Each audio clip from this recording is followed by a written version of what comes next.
Hi, I'm Heather Hubbard. I went from being a lawyer and partner at one of the largest firms in America to becoming an online personality and successful entrepreneur. I know what it takes to rise to the top. I also know all too well the toll it can take on your health and personal life. So, how do you shine bright without burning out? How do you chase joy while achieving success? You're listening to the Hustle and Flow podcast. Welcome back to Hustle and Flow. I am your host, Heather Hubbard, and we are on episode 228. If you feel like you are in some kind of transition, some kind of season of change, then today's episode is for you. This topic has been coming up over and over again in the conversations that I've been having with so many different people. Clients, those in the audience, on the newsletter list, friends, family. It just seems like so many people are in a state of transition. And maybe that's just what I'm manifesting into my life. It's a bit of a mirror because I have been in such a place of transition and such a season of change where I had so many health issues and now I'm coming back. And so it could just be because I have recently had that experience. More people are coming to me and sharing with me, and they're having a similar experience. That very well could be the case. Or it could just be in our collective conscious between the pandemic, all of the political upheaval, all of the wars, the natural disasters, climate change. There's just so much, I think, that has really made all of us think about ourselves, our place in the world differently. And so even though I think part of it could be that I am simply attracting and mirroring back all of the transition and the changes that I've personally experienced, I do think that it's something a little bit bigger. I also recognize that part of it could be age. Like the older you get, the more change and transition you experience. Maybe, I don't know. But I thought it would be helpful to do a full episode on it because, again, so many people have been dealing with death, have been dealing with health issues, or their children or their parents are having health issues. They are considering leaving their job, changing professions, retiring. I have talked to multiple people who are going through divorces or are getting married. They're blending families. There is just so much going on. And so if you are in a season of change, either by choice or you feel like it's just kind of, been thrown on you, if certain things are happening in your life, it can feel like you have no control. It is not something that you wanted. It is not something that you asked for. And for others of you, it very well may be nothing is changing in your life, but you know that it is time for a change and you are seeking it out. You know that something is off, something needs to change, but maybe you don't know what it is, or maybe you do know what it is, but you are totally overthinking it and you're afraid of actually making that change. So that is what I wanted to cover today. I want to cover three things, three simple tools, three steps that you can use to help navigate this time. Okay, step number one is to embrace it. Now, that might be a really hard pill to swallow if you're on the receiving end of this change and you did not ask for it. If someone you love passed away, if you are dealing with a health crisis, if there's some type of natural disaster, we can even look at the presidential election, right? Like if there is something that is changing in your life that you did not ask for, it can be really annoying to hear. Embrace it.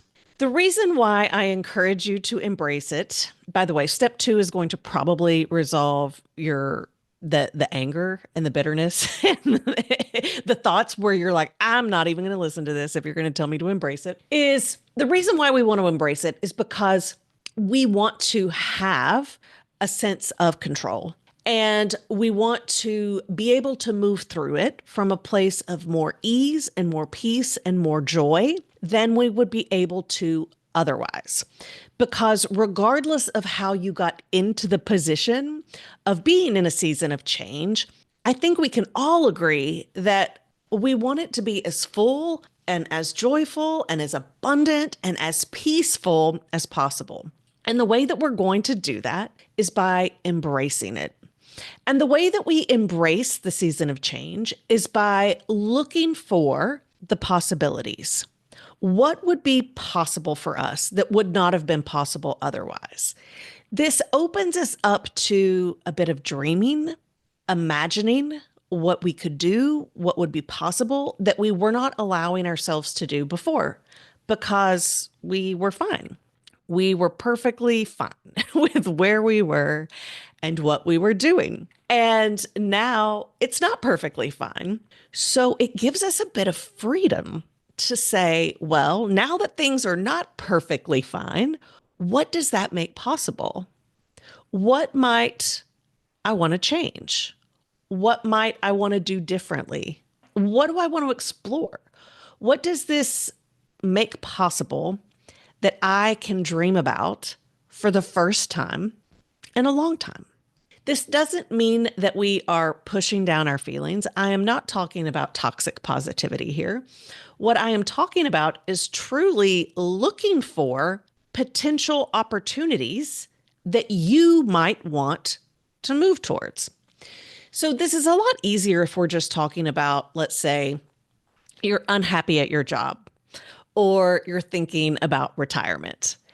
But I have met so many people who aren't happy in their jobs or they are considering making a change, like a big career change. And they still, even though they're choosing it, they still get stuck and they tend to feel overwhelmed and encumbered by this feeling of pressure, of needing to get it right, of thinking about all of the skills and the education that they have acquired over the years, of saying, well, this is all I can really do. It's all I've ever done.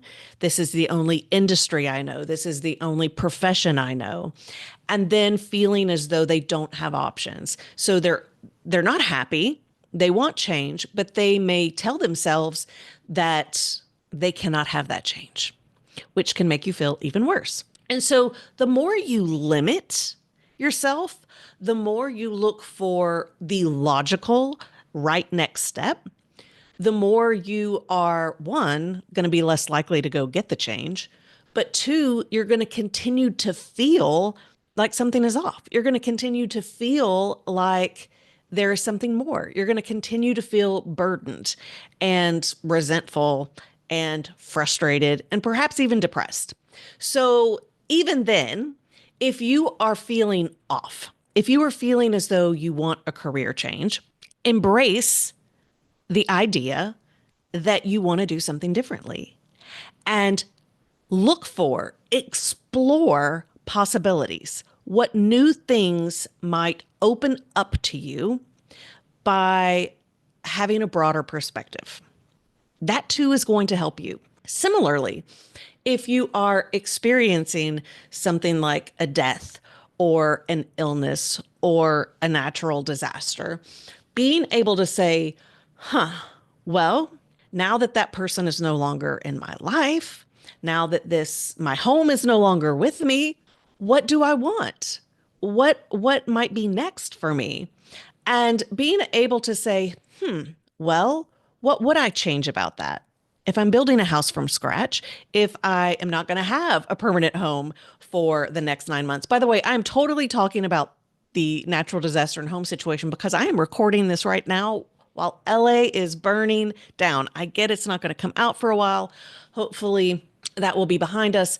But with climate change, we know that more and more of these disasters are going to come about. So this very well could be something where you might be able to relate. So when something it can seem horrible in the moment.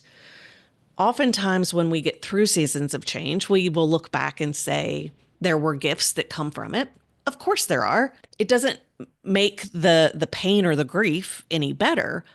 But one of the things that I think that we fail to do, that we have the chance to do, is to start to look for and create and make the gifts that we want sooner. And so, if you can embrace the season that you're in and try to have fun with it as much as you can, I think you're going to get a lot better results. And those gifts are going to be so much bigger when you actually get through the season. Okay, let's talk about step number two, because this is also going to address all those feelings I was talking about and where I'm trying to say, do not make this about toxic positivity, like just get over it. No, that is not what I'm talking about. Step number two is get support, okay? Because when you are in a season of change, whether you're choosing the change or you are not, it is going to bring up so much emotion, whether it is sadness, whether it is grief, whether it is fear. There is so much wrapped around change, and we need support. And if that means getting a therapist or going to see your therapist that you already have more often or seeing a new or different type of therapist, do it. I am not encouraging you to embrace the new potential changes and opportunities in front of you without dealing with your feelings. You have to deal with your feelings and emotions. Please do not push it down. And this isn't just about emotions, it's not just about therapy. It's also about having a clear perspective, especially for those of you who are choosing the change or you're wanting the change. You're feeling like you want to have some kind of change in your life, but you just don't know what to do. This also goes to getting support. Get professional support. Maybe you need a career coach. Maybe you need a life coach.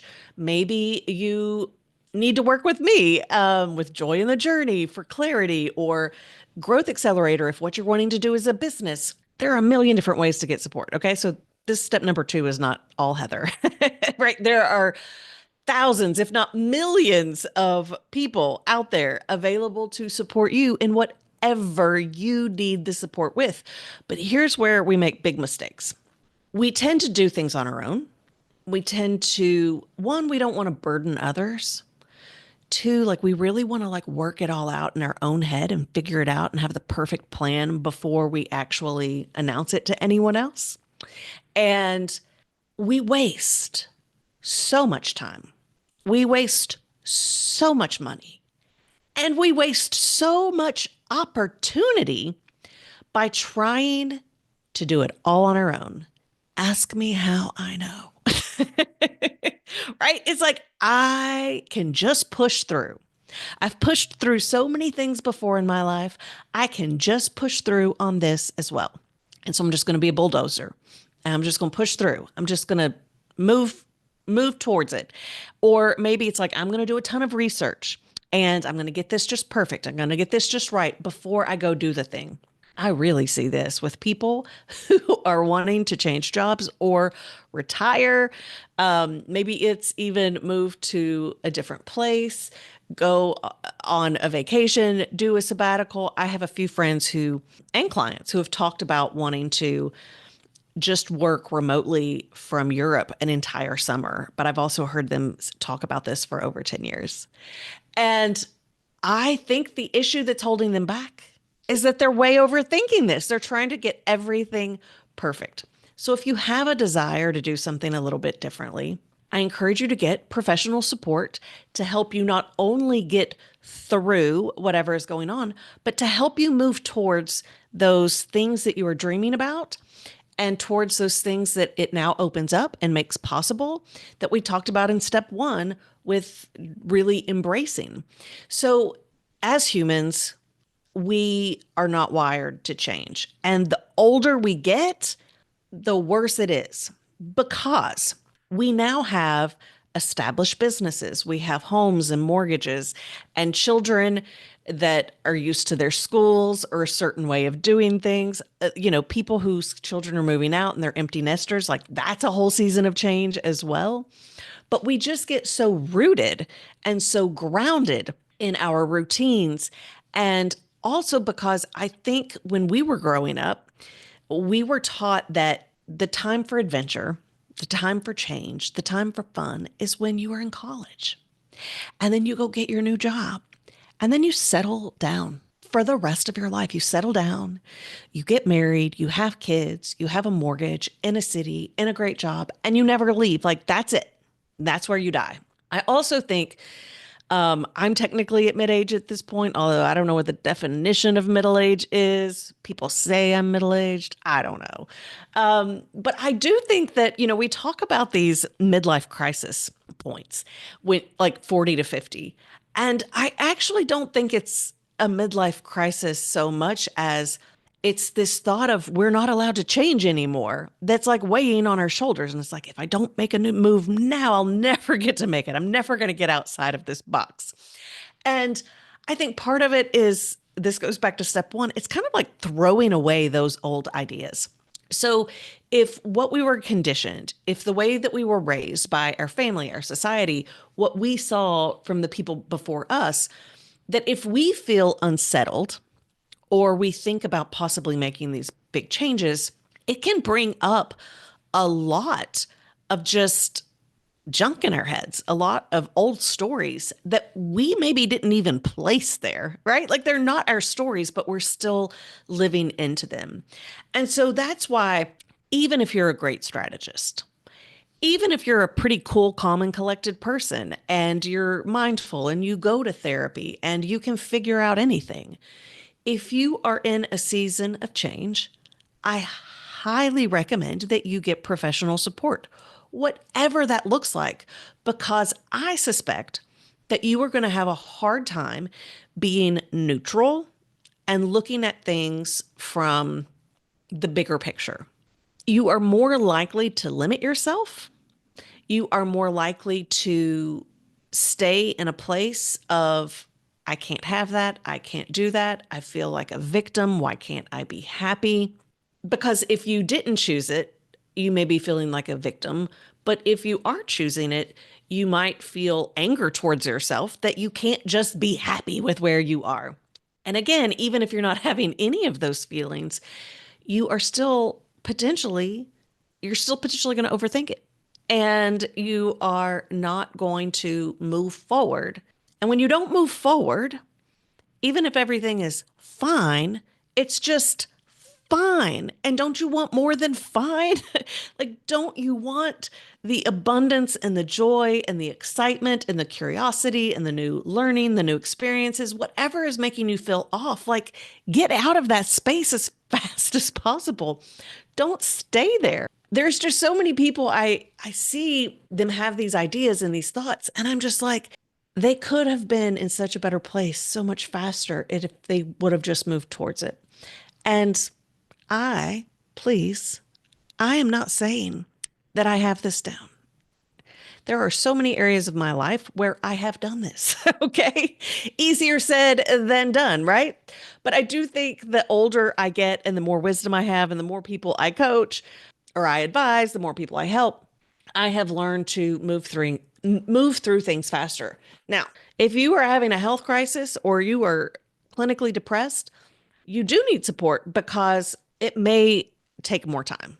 Things might go slower. And that in and of itself is going to be super frustrating for you if you want to go ahead and have the answer. So don't go it alone. Don't go it alone. Get support. By the way, support from family and friends, super important, super helpful. Allow them to support you as well. But that is not the support I'm talking about because they're not neutral and they are not professionals. They might be professionals, but not in what you need. And again, they still know you. So not neutral. All right. Number three. The third thing that you want to do is shake things up in as many different ways as possible. And you might be thinking, my whole world is turned upside down. I am so stressed. I am so anxious, thinking about either having to deal with this change or wanting this change. How on earth do you want me to shake things up even more? Because the things that are already being shaken up are already scaring me to death. They've already got me off of my routine and they've got me feeling off kilter. I know. And that's why I want you to shake it up even more. This is why I want you to lean into, I'm not going to say a ton of discomfort. I'm just saying things that are unfamiliar. Okay. If you want to go towards discomfort, cool. Totally into that. but you don't have to be uncomfortable. You can just do things that make you feel like it's just unfamiliar. Like it's just not, that's not what you would do. For example, take a different route to work. If you drive the same route every day, take a different route.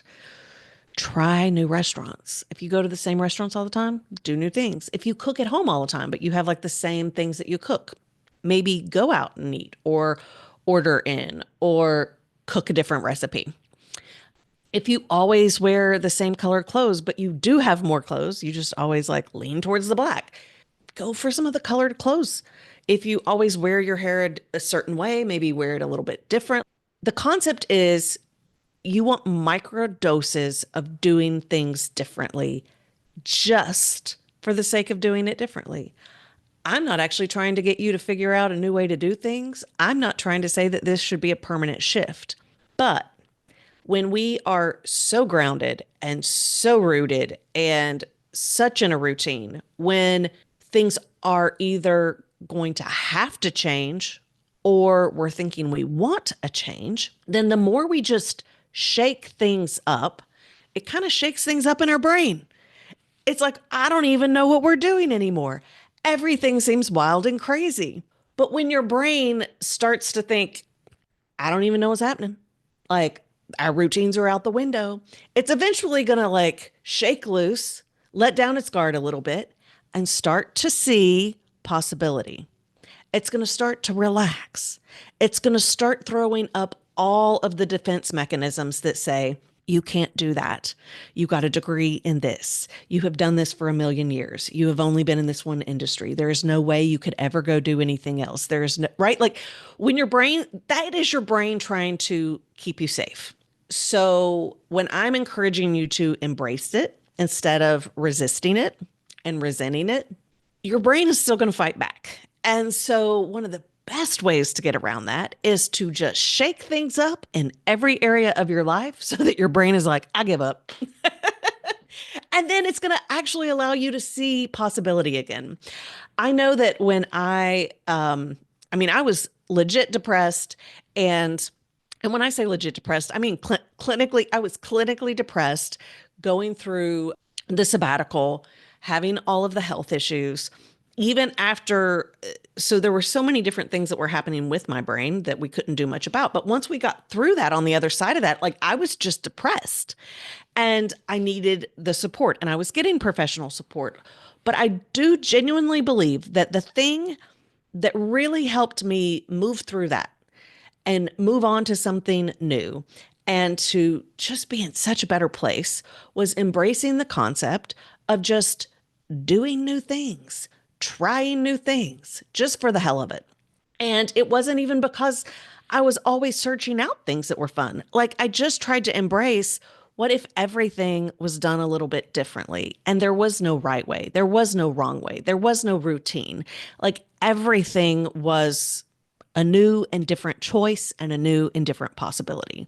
That drastically changed my outlook because turns out there were so many obvious things in front of me that I just wasn't doing because my brain was in a rut. This is what we do. It creates ruts with the neural pathways.